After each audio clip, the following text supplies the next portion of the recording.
तर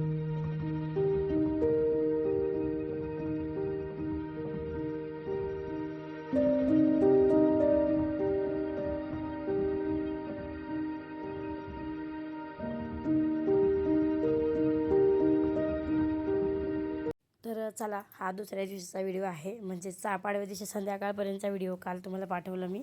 हा त्याच्या पुढचा व्हिडिओ, म्हणजे तुम्हाला सांगितलं होतं की दुसऱ्या दिवशी लगेच आम्हाला प्रवासासाठी निघायचं होतं. तर इथं सगळी तयारी झाली आहे बघा, बॅगा वगैरे भरून ठेवले. तर आता लगेच निघायची तयारी. आधी सांगितलं होतं आम्हाला 10 वाजता निघायचं म्हणून, पण नंतर कळालं की सकाळी 8 वाजताच निघायचं होतं. पण आज सकाळी ना पहाटे उठले होते सगळेजणच 5 वाजता, पण व्हिडिओची सुरुवात काही केली नाही मी, कारण व्हिडिओ केला ना तर मग कामाला खूप उशीर झाला असता. त्याच्यामुळे ना मग व्हिडिओची सुरुवातच नाही केली, डायरेक्टच आम्ही निघतानाच बॅगा वगैरे भरून निघतानाच व्हिडिओ घेतला. तर इथं बघा गजू गोलू हाय बाय चालू आहे. इथं इतका कालवा झाला आहे ना की कोण काय बोलते काहीच माहीत नाही. माझे तर अजून काहीच तयारी नव्हती. सगळ्याची आवराची, कोणाचे कपडे बदलायचे, कोणाचे काय करायचं, कोणाचे बॅगा भरायचं, हे सगळा कालवा चालू होता इथं. पण पहिल्यांदा आम्ही देवाचं दर्शन घेतलं आणि नंतर बाहेर पडलो. चला आता देवाचं दर्शन वगैरे घेतले आणि आता आम्ही निघालो.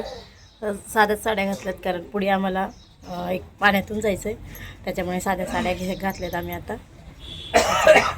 तर इथे ना वहिनीनं सांगितलं होतं की आपण साध्या साड्या घालून जाऊ, पहिल्यांदा जातानाच ड्रेस नको घालायला. मी म्हणत होते ड्रेसच घालू, पण त्यांनी म्हणलं की नाही. मग आम्ही जेव्हा त्यांच्या आईच्या इकडे गेलो तर तिथं सगळ्यांनी ड्रेस घातले होते.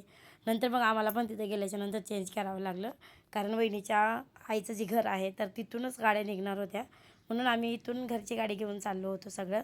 आणि तिथे गेल्याच्यानंतर मग आम्हाला डबल चेंज करावं लागलं. इथून साड्या नेसून गेल्यानंतर आमचा उपयोग काहीच झाला नाही. गाड्या दिसायला लागलेली.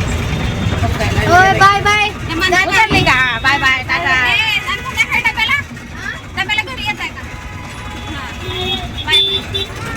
बाय. कार्तिकीच आधी असती बाई आपल्यासोबत, आजी आठवड्या पण आली नाही. तर बघा आमच्या आईचं दर्शन वगैरे घेतलं आणि आम्ही निघालो. तर आता फायनली पोहोचलो आहे आम्हाला जिथं यायचं होतं तिथं. इथं वहिनीचं माहेर आहे लातूरमध्येच.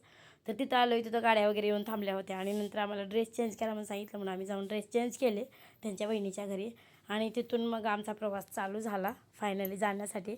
खूप दिवसापासून चालू होतं जायचं, पण मुहूर्त काही लागत नव्हतं. प्रत्येकजण, म्हणजे आमच्या आईच्या शेजारला एक दीपावली म्हणून आहे, त्या म्हणायचे की बालाजीचं पत्र आल्याशिवाय काय तुम्ही निघत नाही, बालाजीचं पत्र आल्याशिवाय काय तुम्ही निघत नाही. आणि खरंच झालं, त्यांचं पत्र आल्याशिवाय तर आम्ही निघलोच नाही. पुण्याच्या बहिणीचं पण कॅन्सल झालं, कारण तिनं 8 दिवसापासून बॅग भरायला चालू होती.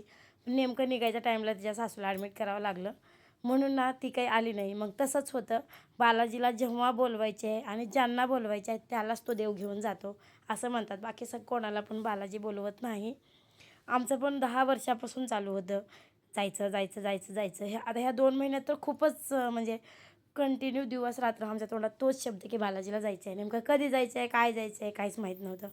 पण फायनली निघालो आहे आणि ह्यांचा धिंगाणा बघा किती चालू आहे गाडीमध्ये. इतका धिंगाणा चालू आहे ना की तुम्ही तर विचारच नाही करू शकत.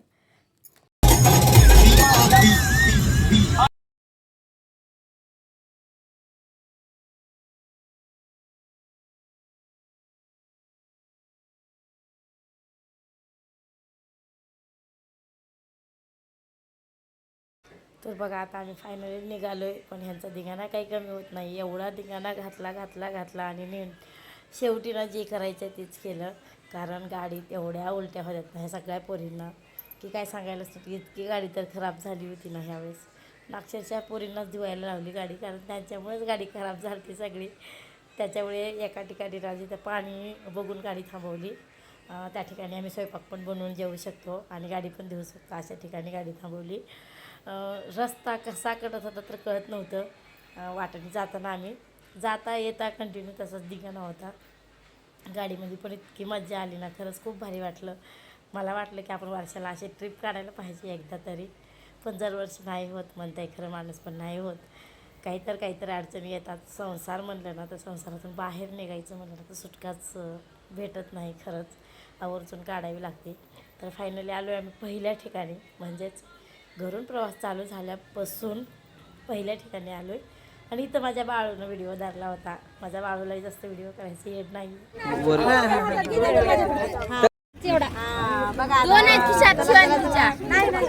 मोबाईल कुणी घेऊन बघा काय मोबाईल ही व्हिडिओ दिला त्याच्यापाशी मोबाईल ठेव अरे तू व्हिडिओचं काय ए इकडे दे नाही ना बस आता तर बघितलं ना तुम्ही गोलूला व्हिडिओ करायचा होता किती कालवा कालवा होता सगळा. गोलू काही कोणाचं ऐकत नव्हता. शेवटी त्याच्या हातातून मोबाईल घेतला तर रडायलाच चालू केला. नंतर मग आम्ही सगळं इथं थांबलो. आता कुठं जायचं काय जायचं चालू होती आमची प्लॅनिंग. तर निघालो. आता पहिलं ठिकाण होतं आमचं खंडोबाचं मंदिर होतं. तर त्याच मंदिरात चाललो आहे पहिल्यांदा. खंडोबाचं दर्शन घेऊन नंतर आम्हाला पुढे जायचं होतं. आता आजच्या एका दिवसामध्ये आमचे 3 देव झाली होती. जास्त शूट काय घेतलं नाही. प्रत्येक ठिकाणचा थोडा थोडा शूट घेतला होता. फक्त एक ठिकाणी पाणी होतं तर तिथं फक्त जास्त शूट घेण्यात आला होता. पण तिथं पण एवढा पाहिजे तेवढा मोठा नाही झाला व्हिडिओ माझं. पण घेतलेत बऱ्यापैकी थोडे थोडे. कारण नंतर शिवानीला आता कंटाळाच यायला लागला व्हिडिओ बनवायचा. इतके व्हिडिओ झाले होते आमच्या मोबाईलमध्ये म्हणून नंतर व्हिडिओ खूप कमी केले. तर बघा आम्ही आलो आहे आता फायनली इथं मंदिरात. आणि नारळ वगैरे आम्ही काही घेतलं नाही. प्रत्येक मंदिरात फक्त पैसेच टाकायचं काम केलं. कारण आम्हाला 8 दिवसाचा प्रवास करायचा होता. 8 दिवस म्हणलं ना तर मग नारळ खराब होऊन गेले असते. मग काय म्हणतात ना मग घ्यायला बी नको त्याला बी नको उगाचच वाया घालवायचं. मग काय उपयोगाचं आहे. पैसे दिले तर कमीत कमी उपयोगाला तर येतात मंदिराच्या. मंदिर वगैरे बांधताना म्हणा कशाला पण घालत टाकलेले पैसे. त्याच्यामुळे आम्ही सगळ्यांनी म्हणजे पैसेच टाकले. प्रसाद वगैरे कोणी काही घेतला नाही. 1-2 ठिकाणी घेतले म्हणजे पेढ्याचा वगैरे. बाकी नाही घेतला कुठून. बालाजीतला सगळ्यात महत्त्वाचा असतो. कारण तिथलं पाणी लाडू वगैरे यावरून आणतात सगळेजण. आवडतात पण खायला पण छान असतात. तर इथे एक सगळा ग्रुपचा पहिला फोटो घेतला आणि नंतर आम्ही मध्ये मंदिरात गेलो. तर हे जे मंदिर आहे ना कर्नाटक राज्यात गेलं ना तर पहिल्यांदा म्हणजे कर्नाटकामध्ये गेले पहिल्यांदा महिलारचा खंडोबा आपल्याला म्हणजे वाटेला गाठ पडतो. त्याच्यामुळे ना आम्ही पहिल्यांदा ह्या मल्हारचं दर्शन घेतलं. कारण मी पण आधी कधी आले नव्हते. पहिल्यांदाच आली होती. ह्या खंडोबाचं नाव काय आहे पण मला माहीत नव्हतं. पण आमच्या भावानं नंतर सांगितलं की बिदर जिल्ह्यातला हा खंडोबा आहे. महिलार नावानं ओळखला जातो. तेव्हा मला माहीत झालं की खंडोबाचे पण किती अवतार आहेत वेगवेगळे किती नावं आहेत. खंडोबाच्या प्रत्येक अवतारामध्ये नावं बदल आहेत. त्याच्यामुळे तर असो इथं खंडोबाचं वगैरे दर्शन झालं. आणि पुढे लगेचच बिदरमध्येच नरसिंहमध्ये आम्हाला जायचं होतं. आणि तो नरसिंह आहे ना तिथून पूर्ण पाण्यातच आहे. तर इथलं आम्ही दर्शन वगैरे घेतलं. इथून म्हणजे गर्दी वगैरे काही नव्हती. इथं दर्शन घेतलं आणि लगेचच एक म्हणजे तिथं चक्कर मारली आणि पूर्ण ग्रुपचा मध्ये एक फोटो काढला. कारण आठवण राहते असे फोटो व्हिडिओ काय केले तर शेवटपर्यंत आठवण राहते. कधीतरी बसल्या बसल्या आपल्याला पण बघायला भारी वाटतं. बसल्या बसल्या आपण गेलो होतो ते दिवस पुन्हा माघारी येत नाही ती. त्याच्यामुळे असं व्हिडिओ वगैरे मी शूट करून ठेवत असते. तर आता मी फायनली आलो आहे बिदरमध्ये. म्हणजेच नरसिंह देव आहे इथं. तर त्याच देवाला आलो आहे आम्ही. ह्या देवाला ना पाण्यातून जावं लागतं. मी जेव्हा घरी व्हिडिओ बघितला ना यूट्यूबला मला दाखवलं की आपल्याला ह्या देवाला जायचं म्हणून. मला म्हणजे असं झालं होतं की आपण कधी जाईल त्या ठिकाणी. मला म्हणजे उगं म्हणालेत की काय आपल्याला नाही जायचं ह्या देवाला. हा देव दुसरीकडेच कुठंतरी असेल असं मला वाटायचं. मला म्हणजे अशी प्रवासाला बाहेर अशी मी कधी पडत नव्हती. आता तरी पडायला लागले. त्याच्यामुळे मला जास्त बाहेरचं काही एवढं माहिती नाही. पण बाहेर पडलं ना तर मग माहिती होतं सगळं. असं असं ट्रिप वगैरे काढण्याचा कधी योगच आला नाही. काय गाणं आलं सगळे. बोल तू हातात बोल हाय लाईक सबस्क्राईब करा म्हणते. फोन लाव का मोबाईल फोन लाव. तर आता तो योग आला आहे. त्याच्यामुळे माझी म्हणजे इतकी खुशी होती ना जाण्याची मला की काय सांगायलाच नको मग. आणि मेन पाण्यातून जायचं त्याच्यामुळे जास्त आनंद होता मला. आणि पाण्यात जाताना मला सांगितलं होतं ओढणी काढून ठेव. पण मी कशाचं काय मला वाटलं काही नाही मी सांभाळू शकते माझी ओढणी. पण मला तर लवकर पैसे सांभाळणं होईना. त्या अंगावरची ओढणी वगैरे मी तर केव्हा सांभाळणार. तरी बांधली होती पॅक पण तरी पाण्यात कधी गेली मला तर कळालंच नाही. जे एवढं मी स्वतःला त्या पाण्यामध्ये झोकून दिलं होतं की अंगावरची ओढणी गेलेली असं मला माहीत नाही. असं झालं होतं माझं. आणि तर पहिल्यांदा जेव्हा मी पाण्यात उतरले ना बापरे बाप मला तर असं झालं ना की आता मी देवापर्यंतच पोचू शकत नाही. इथूनच माघारी जाते का काय असं वाटलं. कारण पाणीच इतकं होतं ना की पायच पोचत नव्हते आमचे खाली. अक्षरशः वरी धरले मी आणि वरीच धरून तावली मी. कारण माझे पायच खाली पोचत नव्हते. मग कसं तर शिवानीनं थोडंसं धरून पुढे नेलं की मी एका भिंतीला धरले तिथंच उभारले मी. म्हणलं माझं काही गॅरंटी आहे आता मी येईल देवाला म्हणून. कारण माहीत नव्हतं ना पाणी किती आहे काय आहे. वाटलं थोडं असेल पाणी, काय आमची आई तर म्हणली कमरेपर्यंत फक्त पाणी आहे, जास्त काही पाणी नाही. पण गेल्याच्या नंतर कळलं किती पाणी आहे. पहिल्यांदा पाणी भरपूर होतं, पण जसं जसं पुढे जाईल तसं मग पाणी कमी झालं.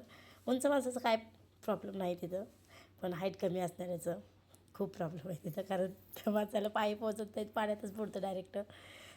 म्हणून ना तिथे बघा किती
तर बघा कसं तरी आलो पाण्यातून आम्ही.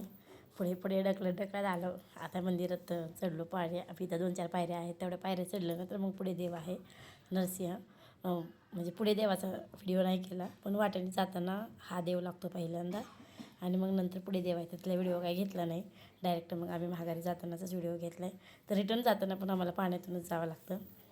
पाण्यातून गेलो जाताना पण, मग इथून नाही काय वाटत इथून तिथून. पण पुढे पुढे गेलं ना पहिल्यांदा तर तिथं जास्त पाण्याचा प्रवाह आहे तिथं. इथून तिथून काही नाही वाटत एवढं. तर इथं सगळे म्हणजे भागच होते. आम्ही दोघीच पुढे पुढे आलो होतो शिवानी आणि मी. कारण शिवानीला काय वाटतं, बबीची हाईट कमी आहे त्याच्यामुळे बबी बुडते का काही पाण्यात असं वाटतं. त्याच्यामुळे ना ती मला सोडतच नव्हती, कंटिन्यू सोबतच. समू पण आमच्यासोबतच राहत होती. पण पहिल्यांदा तिथं आम्ही दोघीच गेलो होतो पहिल्यांदा. तर आता आम्ही निघालो माघारी.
तरी ते पिहू गोल्या एवढं रडत होते ना. आधी पिहू लई आनंदात होती, आंघोळ करायची. पण जेव्हा पाण्यात उतरलं असली जर चिरकत होती ना की काय सांगायलाच नको. रागिनी तर आमच्यामध्ये नव्हतीच, ती पुढे पुढेच निघून जायची थोड्या.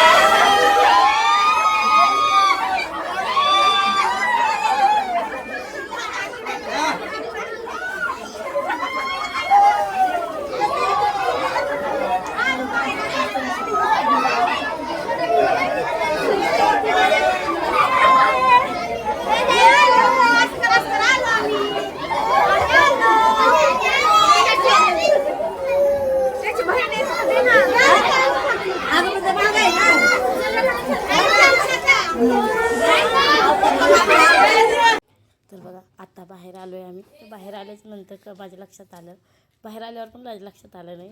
आमच्या वहिनी म्हणल्या की तुमची वडणी ताई गेली पाण्यामध्ये म्हणून. मग 1-2 जणी म्हणल्या की आमच्या पायाला पण लागली होती. पण त्यांना तर काय माहिती की नेमकं काय हरवलं आहे माझं. तर माझं पण लक्षात आलं नाही. बाहेर आल्याच्या नंतर लक्षात आलं. असंच होतं माझं देवाच्या ठिकाणी.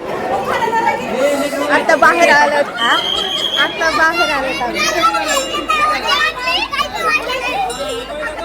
तर आम्ही कपडे वगैरे काही चेंज केले नाही, ते आहे त्याच कपड्यावर बाहेर आलो आहे. थोड्या वेळ उन्हाला थांबलो इथं, आणि नंतर मग आम्ही जेवण वगैरे करायला थांबलो इथं. कारण 4 वाजले. आणि आतापर्यंत सगळे लेकरं वगैरे सगळेच उपाशी होते. आपण तसं जर म्हणजे आम्ही दुपारीच कुठं जेवायला थांबलो असतो तर पुढे आम्हाला उशीर झाला असता. आणि नरसिंह जे मंदिर आहे ना ते 6 वाजेपर्यंत चालू असतं, मग 6च्या नंतर बंद होतं. त्याच्यामुळे आम्ही गडबडीनं खरं तर ते 2 देव केले आणि नंतर मग जेवायला थांबलो इथं. तर सगळ्याचे जेवणं वगैरे आमचे म्हणजे झाले पहिल्यांदा आणि नंतर मग आम्ही बसलो होतो, कारण वाढायला पण कोणीतरी वहिनी आणि वहिनीच्या 2 बहिणी वाढायला होत्या आणि मी इकडे बाजूला उभारली होती कारण माझा कॉल चालू होता त्याच्यामुळे. आणि त्यांच्या वहिनी दोघी चौघीजणी वाढत होत्या आणि मग नंतर आम्ही सगळेजण जेवलो, कारण सगळ्यांसोबत बसायचं म्हटलं ना तर मग कोणाला काय द्यायचं काय नाही प्रत्येकाला मग उठावं लागतं. त्याच्यामुळे आम्ही सगळ्या बायका थांबलो होतो मागं जेवणाचे. आधी सगळे लहान लेकरं गडी माणसं वगैरे सगळे जेवून निघाले आणि नंतर मग आम्ही जेवलो. इथं आम्हाला तासभर तरी गेले असतील. नंतर आम्हाला पुढे एक देव होता तर तिथं जायचं होतं. आता इथून पुढचे जे व्हिडिओ आहेत ना सगळे तुम्हाला प्रवासाचेच येतील, कमीत कमी 2-4 तरी व्हिडिओ येतील, कारण मला पण माहीत नाही किती व्हिडिओ शूट केले. तर जेव्हा एडिट करायला सुरुवात कराल तर तेव्हाच मला पण कळेल की व्हिडिओ किती होत आहेत. तर कारण कुठं जास्त व्हिडिओ घेतला आहे, कुठं कमी घेण्यात आला आहे. जास्त तर व्हिडिओ मला तर नाही वाटत की जास्त घेण्यात आलेत म्हणून, पण आहेत जरा बऱ्यापैकी.